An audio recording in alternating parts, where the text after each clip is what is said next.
Hello, everybody. Dr. Joe here, and welcome to part 3 of Floor Zero. By the end of this video, you're going to have typed, built, and run 2 C++ programs. Not copy-pasted, but actually built by your own hands. I want you to learn the shape of these files. Now, if you've programmed in Python before, some of these shapes will look strange, but the ideas will not. I'll call out the Python parallels as we go. So we're going to have us a new file here, just called main.cpp. And what we're going to do here is we're going to kind of play around a little bit. Now, if we go look here in comp 2450, which don't forget we have this repository here that you can go to in order to get access, and you can even fork off of this repository because in here I have projects and I have the starters for each of our floors. And so, for example, I have some instructions here, as well as we have a main.cpp that you can fill out for the lab for the week, and then as well as a CMake list file as well to help build your file. Now, we also, of course, have in the GitHub repository, we have our information here in Floor Zero that you can go and read as well. Okay. Now, let's go back here and let's start writing here. So I'm going to start by saying include. We'll say iostream and include string. Now, these two pound include lines. In Python, you'd write import this or import that. In C++, you write include and then have a header name like iostream or string. Those angle brackets actually tell or signify the fact that you're saying, hey, I need you to look in the standard library. An iostream gives us console input and output options. Well, string gives us the capability to have, you probably guessed it, strings. So then we're going to say int main. We'll open up here and we'll say return 0. Very simple. Every C++ program needs a function called main. It's where the execution starts. The int in front says this function returns an integer. The return 0 at the end means the program finished without error. In Python, you don't write any of this scaffolding. There's no main, but in C++, it's mandatory. Now the body. Inside main, we're going to add us a little line here above our return. We'll say standard cout. We'll say welcome to the dungeon. If I was Guns N' Roses, I'd say welcome to the jungle. Now, let me decode this line for you.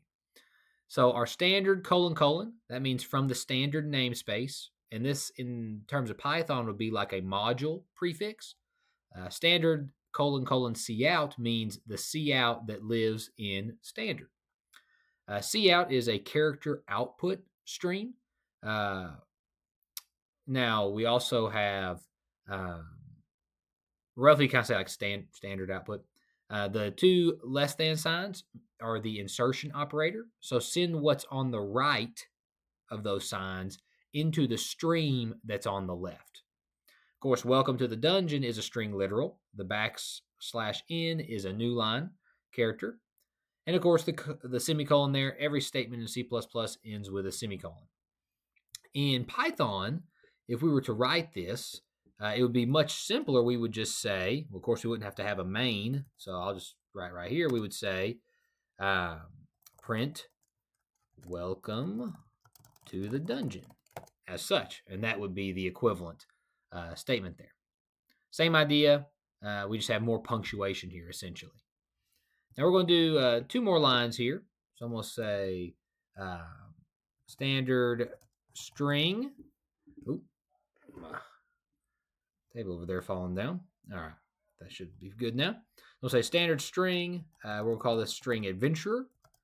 And we'll call it Aldrich. Okay. And we'll have int HP is equal to 12. Okay. Now, of course, the interpreter is going to figure out. Now, of course, right here, we're having to be very specific. Now, if I was in Python, I'll go up here to the Python section. I would just say adventurer equals Aldrich, and HP is equal to 12, right? And Python's going to figure out the types for me. In terms of C++, you notice you have to be a little more explicit about what I'm doing here. In C++, we say the types up front, so standard, string, and int. That's a feature of the language, not a chore. The compiler will catch a whole class of bugs because of it.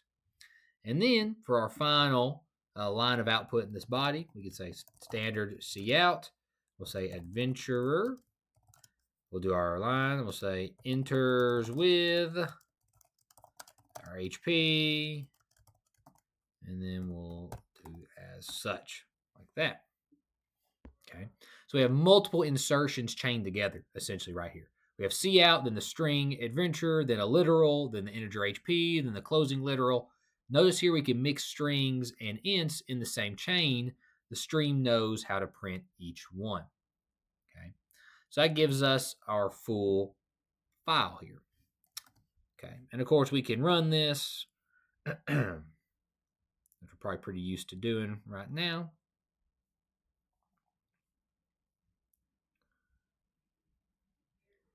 First, we say, welcome to the dungeon.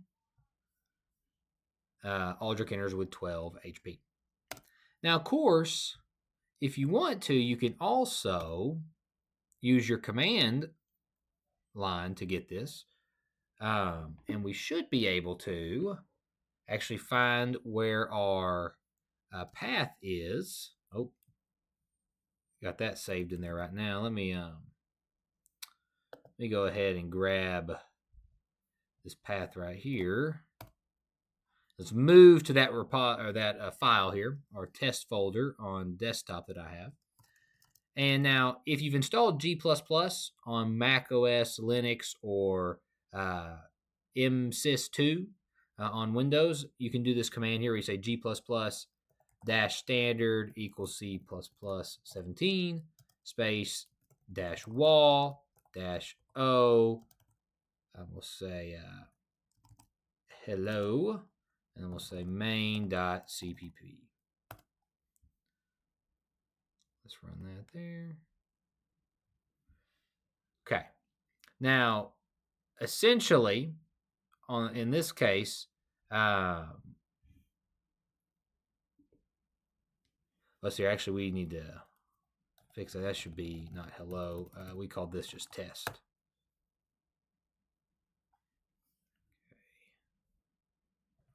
Okay. And now, if we go right here, you'll notice we actually have, this shows our compiler's working. I named it twice. So we're going to run those here. I'll just run this test executable here. And we should get our output there. Which did not stay up there for me. Let's run that there again.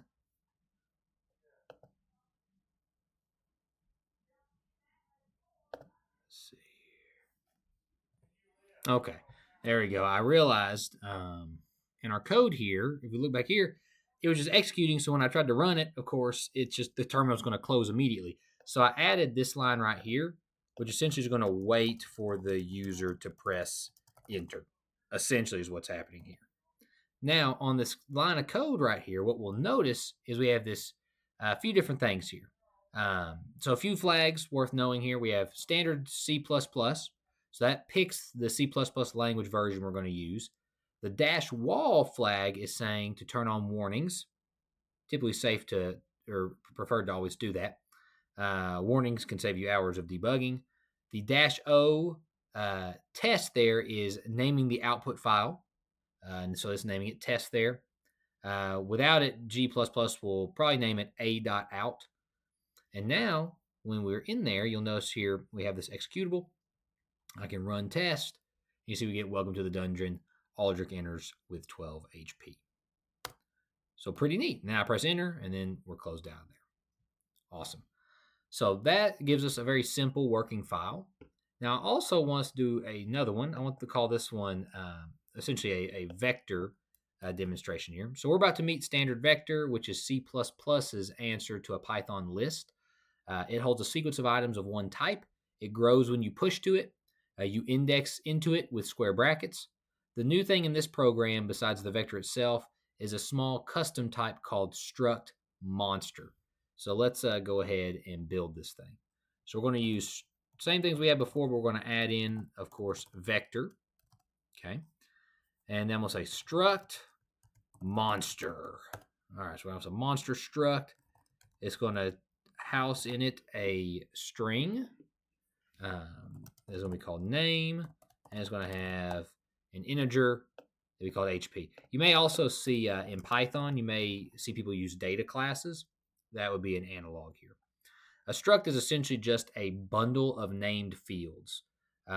So for example, if we wanted to build this as a Python equivalent, we could say at data class, which you'd have to first of all say from data class, import data class. We then go down, we'll say, okay. We say class monster. We then say, okay. We say name is a string. And then we say HP is an int. So that would give us the Python equivalent there. Now in our main, we're going to mosey on down here. And we're going to mess around with this a little bit. And we'll say standard vector. Okay, so we're going to say a vector based upon this monster struct called bestiary. So that monster in angle brackets says a vector of monsters.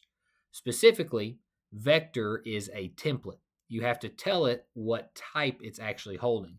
In Python, a list would be just saying something like bestiary equals, and then you could do empty brackets, for example. And it could hold anything.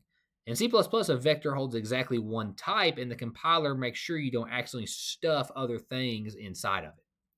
So let's fill up our bestiary of monsters. So we'll say bestiary.pushback. I'm then going to put this in angle brackets because I need to pass in the name of the monster, which we're going to say is a goblin. So it'll be our first one. And it's going to have 8 HP. We're going to have a bestiary. We're going to push back. We're going to say a skeleton. We'll say a skeleton has 10 HP. A little stronger than ye old goblin. And then we'll say bestiary push back. We'll say wraith. And we'll say the wraith has 14 HP. So we've added 3 monsters to our vector. Pushback would be the equivalent of Python's list.append. So like you could say, if you had a bestiary, you say bestiary.append, right? And you would say like that. So that would allow you to append an item in there. The curly braces, in the curly braces, like we have goblin, 8 for C++, that constructs a monster on the spot. So 2 values in the order the struct declared the fields. And now we can actually do what I would call a status line. We can say standard cout. We can say the bestiary holds. And then we'll go down here and we'll say da-da. And we'll say bestiary.size. And we'll say da-da-da. And we'll say creatures. As such. Okay, so I'm going to say the bestiary holds. We probably need a space right there to make that look a little better. So bestiary holds, and this will get us the number of items in the vector. So this chaining trick with our less than signs is the same thing we did in the other file. And now we'll create a loop. So now pay attention to this one because, of course, looping is going to show up everywhere in C++. Let me kind of compress this a little bit too so you can kind of see everything we're doing here. Okay. So now let's do our loop. I'm going to say for const auto ampersand m bestiary bracket. I'm going to say standard cout. I'm going to say with a space m.name. We'll then throw in its HP as such. And then we'll say m.hp because we have a space right there. And then I'll say boom as such. Okay. So now let's decode this piece by piece here. So, of course, our for and then ... a colon bestiary. I'm saying for each thing in the bestiary. So this is just like in Python saying for m in bestiary. Let's say, right? I can say for m in bestiary. That would be the loop header there. Compiler, essentially I'm saying for each one, basically I'm going to loop through it. And then I'm saying for the auto portion there, I'm saying compiler, I need you to figure out the type. Okay. The ampersand, I'm going to say, of course the type right now is a monster. The ampersand, I'm saying give me a reference for the item, not a copy. Without the ampersand, we'd actually end up making a fresh copy of every monster we visit, which would be kind of wasteful. Our const is saying, I promise not to modify it. That essentially helps the compiler catch a bug if we try to. So essentially, I'm saying const auto ampersand m means let m be a read-only reference to the current monster. This is the safe, fast, normal way to walk a container. And then, of course, our final couple lines here, we have the standard. We're basically just going through just for each one of those, we're looping through and printing out the attributes of the monster. Now, our last thing we're going to do is we'll say standard cout. We'll say first by index. And we'll say bestiary bracket 0 dot name. Okay. And we'll say backslash n. And then we'll say, we'll just do that. And then I'll say, close that. I'll say standard cout. We'll say last by index. We'll do bracket. I'll say bestiary dot size minus 1, because there's one index there. Dot name. Close that out. And then we'll kind of bring that up. And there we go. So there's our full main right there. Now, essentially what I'm saying here is square brackets, of course, index a vector. Index into a vector just like Python. Bestiary 0 is the first monster. Bestiary size minus 1, in this case, is the last. The dot name reaches into the struct and pulls out the name field. So let's run this right here. Get our output here. Okay. Oh. So see here we get the bestiary holds 3 creatures. We have the goblin, the skeleton, the wraith. First by index is the goblin. Last by index is the wraith. Okay. Perfect. So in 2 short files, we already touched the shape of every C++ source file you'll write this semester. We think about including, having a main function, returning. We have the stream insertion idiom with cout, less than thing, less than thing you're trying to print. We have explicit typing, so like standard string, int, and what it buys you. Working with standard vector and pushback, a custom type with struct, and the range-based for loop with our const auto ampersand. And so that's a pretty good chunk of working with C++. Of course, everything else we're just going to keep on building. And most importantly, here you also got to see you ran code that you typed. The compiler doesn't care if the file is small. It only cares that it's yours. Now, in the next video, we're going to write one more program, growth.cpp, and use it to see the difference between an algorithm that grows linearly and one that grows quadratically. And that's going to be a good bridge into floor 1 for us. I hope you enjoyed today. Thank you for the time, and I'll talk to you soon. Bye-bye.